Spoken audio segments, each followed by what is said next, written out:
We are. Walkthrough only today. And is there any update on your injury report? Mike Williams, Corey Linsley? Mike Williams, I think you'll see him at practice this week as Corey's progressing through the protocol. And who else did you mention? Trey Pipkins. Trey Pipkins will not be at practice on tomorrow when we go full. Corey, when you say there's progress, and I see showing signs of Yeah, you can't be too specific when they're in the protocol. You can't be specific, but he's progressing through it. So he's still. He is, yes, progressing through it. Derwin showed up with a quad. Yes. That's from the game. From the Arizona game. It's the same residual from that game. Is it anything that you're terribly concerned about, or is it? We'll see. He's going to be day-to-day. Just any further update on Sebastian? He will be day-to-day as well with his knee sprain. Coach, can you talk about, with all the ups and downs and the injuries and everything else that you have gone through so far this year, your record indicates that there's still a light at the end of the tunnel, and it's getting a little bit brighter. Yeah, we're game out in the AFC. We got to search to play our best football down the stretch and find that formula each week. And I think that's what we've had to do all season is really week to week. We've really had to adapt every week to a new week. And that's how the NFL is. And that's how this week's going to be versus Miami is finding that formula for this game with the group that we have that's going to be at the game. So we're going to be working hard at practice, get our team back physically for this game, and then go try to play our best. How have you managed your frustration? How have you managed your frustration? You just know it's part of the NFL. You do it as a team. You don't do it alone. You surround yourself with a tremendous coaching staff, with a tremendous group of players, and I think that's how you build a team to get through the NFL season. And so I like who we get to compete with every time we go out there, and we've needed so many people to do that this year. And so there is a bright spot that way that we've really learned about a lot of our players through this season, and hopefully we can get more back here down the stretch and like I said, play our best ball. What are you seeing on the field from Tua? He's playing the position. He's playing fast. I think you see quick decision making. They've really surrounded him with a lot of weapons. I think that they've really crafted an offense that plays to his strengths as a player. And I think that you're seeing that, just him playing with confidence, good decision-making, and getting the ball to his playmakers. And it's been consistent throughout the season. And like I said, they're a very dangerous skill position group. For your defense, what's a key in defending that? You got to put a roof on the explosive plays. They can get them a lot of different ways with a variety of players. They have outstanding team speed. And they have a lot of guys who can get deep within the coverage. They also have guys who can catch it short and then turn short plays into big plays. They've got two outstanding runners who are also good pass receivers. They've been in that offense for a lot of years now, Mostert and Wilson, really quality players. And then Gesicki is a big play tight end. He can really make plays in the deep part of the field. So they have outstanding skill players, and that's why you're seeing production from their offense. And with Tua and Justin going 5 and 6 in that draft together, there's kind of naturally a conversation that occurs throughout the week about, comparing the two and whatnot. Is that something that you talk to Justin about, kind of the outside noise of that draft class and him being part of it? The thing that I talk to Justin about in terms of comparison is himself. I measure his game against himself because that's where I think the comparison should lie in his own game. And I truly think he's one of the unique players in the league to ever have played. And I just think we focus on his game and where he can go with his game and how he can improve in all ways as a quarterback, as a leader, competitor. And that's where we focus with him and all of our players. As the style that Miami uses, the way Miami uses Tyreek Hill, how different is it the style that the Kansas City Chiefs use? They've done a good job of tailoring the offense to his strengths, incorporating some of the things that I think he's trademarked in the NFL that's kind of unique to him and what he can do. They've incorporated some of that, and then certainly crafted an offense that they've done in the past, where Mike has been, where Frank has been. So they're utilizing him as you should. They're really featuring him as both, a guy who can get the ball in a variety of ways and then obviously clear out a lot of coverage for other people. So he's having an outstanding season. Obviously, you hired Frank Smith last year. Mm-hmm. How surprised are you by the way he has this offense kind of rolling this year with Miami? I'm really happy for Frank and Kelly. He was outstanding for us and did a great job with our O-line, with our offense in general. Really helped us have a prolific season last year and did a good job developing his group and just he's a great friend and really respect him as a competitor, and he's done a good job there joining up with Mike and getting that group going too, and it's going to be a good matchup for us on Sunday. How have you seen Bradley Chubb impact their defense just since they acquired him at the trade deadline? He just brings a lot of championship type experience and high level play.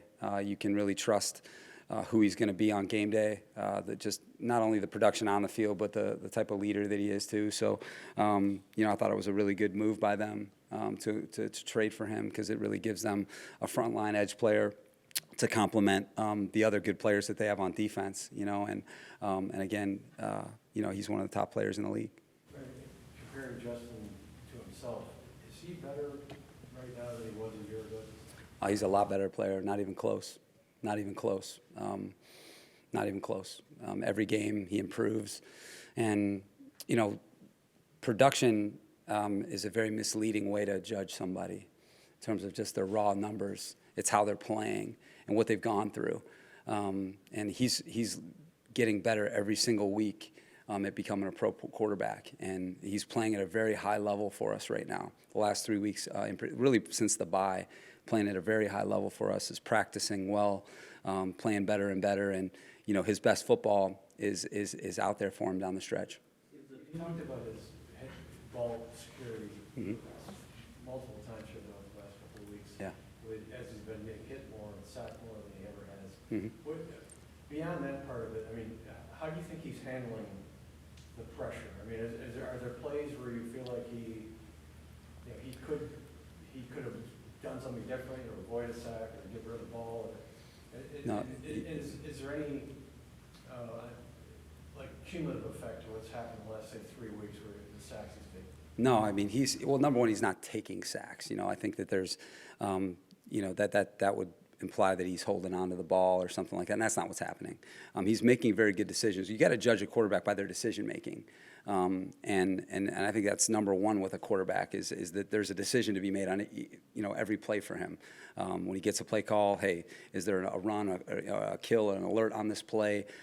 Hey, if it's a pass or an RPO, hey, am I going through this progression? Am I making the right decision? And that's the thing that I think, when you look at his being able to protect the football, I think that that's something that truly makes him special. Is he's a very good decision maker, and that gives you a chance in every game. We're +4 in the NFL in takeaway margin right now. We're +4. We're in the top 5 in the NFL, and what that does is it gives you a chance to win every game that you play, regardless of what your injury report is. Is that if you are going to hang in there in that place, you will have a chance in every game that you play. And beyond how special of a passer he is, special of a player he is, he's an outstanding decision maker.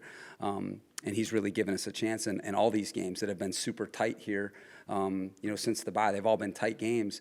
And you have to have premium decision makers in order to have a chance to finish at the end.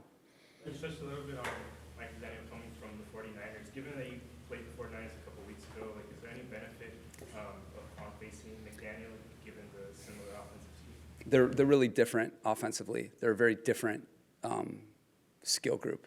San Francisco, the way they're constructed is probably like a 180 from the way Miami's constructed. And so they have there's elements to their offense that you recognize for sure, concepts, run and pass, but how that's expressed from a personnel standpoint is much different. And that's a sign of good coach. Mike and Frank are doing a good job. But it's going to be a tough challenge for us on Sunday, and it's going to bring out the best in our group. Besides his processing and handling things under adversity and stuff, he didn't see his first 2 years. Where do you think Justin's a better quarterback now compared to a year ago? Well, I think he's experienced a lot of adversity his first 2 years. I just think that there's more. I think that's happened in all ways.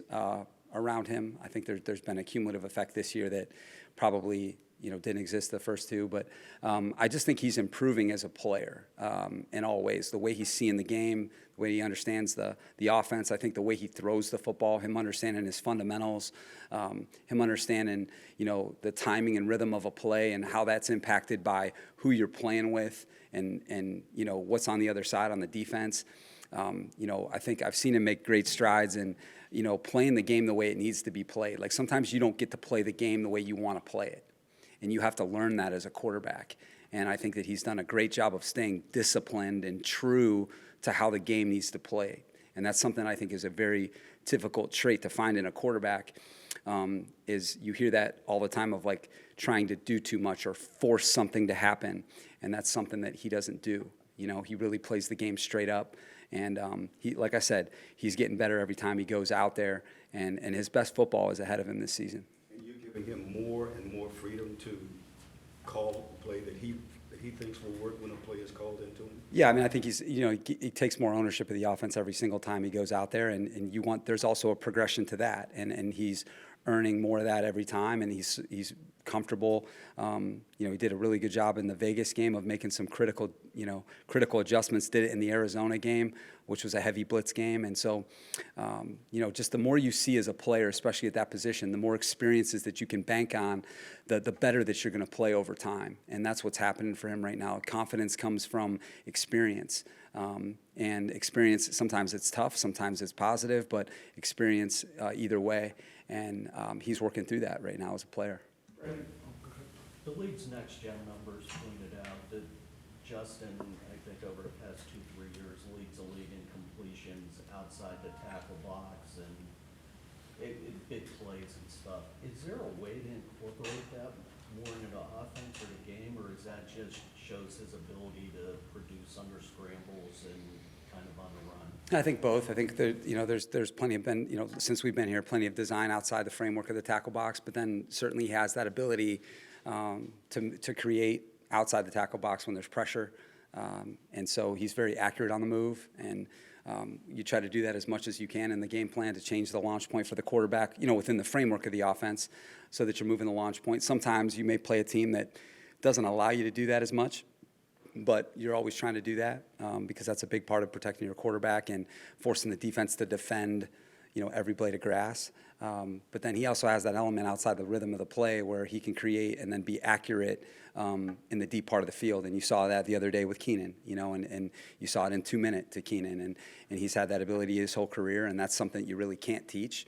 He just has that ability. But, he's a playmaker, and, we're going to try and continue to feature him the best way we know how. With the offensive line injuries and everything, has there been maybe more of an emphasis the past couple weeks of kind of shuffling or changing the launch points at certain times so he isn't in the conventional pocket or straight back at Yeah, no doubt. I mean, I think you've seen that, last year, we were, went from one of the most pressured teams in the NFL last year to one of the least, in my first year.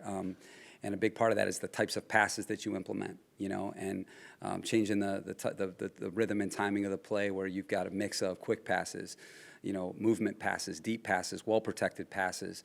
And I think that's all part of, what you're trying to do when you're building an offense to keep your quarterback protected the best you can. So when there's attrition up front, again, in order to move the ball, you can't just limit yourself to just that way of playing because you gotta move the football.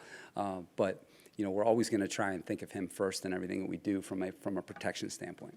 With 5 games left and being kind of obviously the outside looking in right now, the mindset is like these are playoff games right now. Like this is kind of you got to win these games and just I think after the mindset, after the bye, once you get past halfway, every game it means a lot. It's not like the Atlanta game didn't mean as much as this one, or hey, the Kansas City game didn't mean as much as the Vegas game. Like they all mean a lot down the stretch. Every game is positioning you for the postseason. So, but I think that what we're trying to establish here is that every week we want there to be that same approach. Every week has the same approach. The NFL demands your respect that way. And, that's what we're trying to do is have consistency in our approach. And, find a way to play our best football, down the stretch, because that's what needs to happen in order for you, to make a run. Brandon, what does it mean for Derwin James to be nominated as the Walter Payton Man of the Year? Yeah, Derwin, I think, is the ultimate representation of that award. I think, that award to me represents the very best players in the NFL, what you see on the field, and then the very best men off the field. And I think that his versatility as a player and his playmaking ability, how he does it, how he expresses it in so many different ways, that's kind of how he is off the field. He doesn't just have one thing that he does that he's committed to. He's committed to helping a lot of different mission statements. And I think when you see his nomination and what he did just like in one calendar year, it's humbling, to think about all the things that he's done to use, his platform to affect people and the variety of ways that he's done it. And I think that that's also special when you can impact a lot of different groups of people. And that's how he is on our football team. He doesn't just impact the defensive players. He impacts offensive players, kicking game, veteran players, rookie players, coaches, media. He has that magnetic way about him. And that's what that award represents to me. And I'm really proud that he's our nominee.